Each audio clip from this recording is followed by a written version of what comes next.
Rose, how have you been? I've missed you. Thanks for the text. I saw you got that report back about the possibility of having or developing type 2 diabetes. I know you're confused, and I'm really happy that you don't eat a lot of sugary foods, so that's a good start.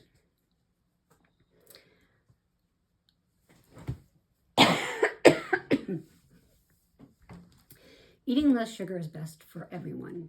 I think our dentists would agree as well. But it's not just about sugary foods or sugar. Type 2 or even type 1 diabetes is a lot more complicated than that. It's mostly how your body uses insulin.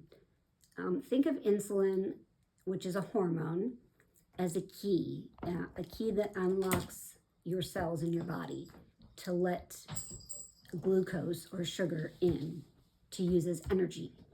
If you don't have enough of the hormone insulin to unlock the cells, then the glucose or the sugar builds up in your bloodstream, and that's unhealthy, and that's what develops diabetes. As for your genetic report, I think that you can still take steps now to lower your chances and just to be healthier overall. So we all know that like eating less and moving more is a good thing to go by, but the fact that you're not eating all the sugary foods, that's great. But you also can look at it like a recipe. Sometimes if you have a recipe and maybe you can't read if it says 1 teaspoon or 1 tablespoon, it might not turn out the same. So in your case, some of the genes in your body might not process sugar in the same way, and that would increase your risk of developing type 2 diabetes. But the good news is you can change that by making some changes in your diet and your exercise and your lifestyle. So, excuse me, Rose. So you can adjust the recipe to make some changes to make it better. If you get enough exercise, so more days that you exercise than not. So 4 is better than 3, and 5 is better than 4. And if you can take a Rufus, and if you walk from your house and do 1 loop around the lake at Goodale Park and you walk home, that's 1.2 miles. And you and Rufus would both have fun with that. A balanced diet is also obviously better. So more fruits and vegetables and less snacks. I know you don't like donuts, and I know you don't like cake, because on your birthday we always have to do ice cream.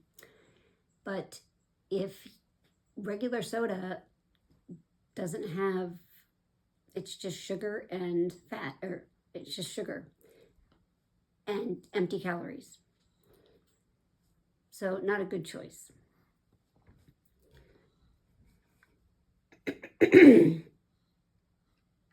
Excuse me.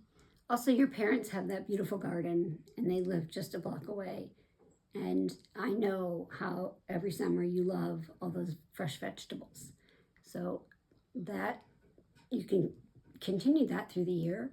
And you know how peaches and nectarines and strawberries and kiwis and apricots, you know how I'm always telling you how much they're at Aldi and how they're on sale, and how, and you're always telling me how delicious they are. So remember, you can have a little bit more variety in the summer too, with your parents' vegetable garden and with some fresh fruit from the grocery store. Also, grains, whole grains are better. So if you are at risk for developing type 2 diabetes, if you change your diet and you add exercise or more exercise to your lifestyle, and you maybe lose a little bit of weight. I'm not saying it's the pot calling the kettle black, but and the most important thing is that you keep your doctor's appointments. Then you will lower your risk, even if you are predisposed, or as the report said, at a higher risk of getting diabetes, if you do all of those things, you might not get diabetes, or you might not get it for a couple more years. So don't worry, you have this. Stay healthy and keep making good, positive choices. And remember that you are in control of your health. And if you ever have any questions about diabetes, you just reach out.